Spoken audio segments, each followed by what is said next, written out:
আপনি তো একজন ব্যবসায়ী। সাধারণত যারা জেলে এবং অসহায় জেলে মাছ না ধরলে যাদের জীবন জীবিকা নির্বাহ করা অসম্ভব হয়ে পড়ে, কঠিন হয়ে পড়ে, তারা আপনার এই প্রণোদনা সরকারি পেয়ে থাকে আমরা যতদূর জানি।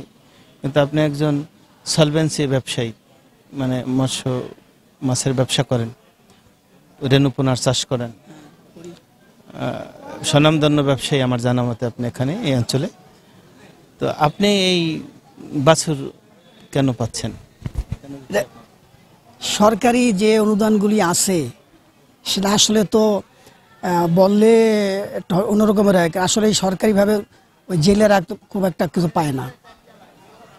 এটা ওই আগে সরকারও ছিল, এখন যে আসে তারাও এরকম পায় না। কিন্তু হয়তো একটা গরু পাইলে তার ফ্যামিলিগতভাবে অনেক উন্নতি হবে, এটা আমি বিশ্বাস করি।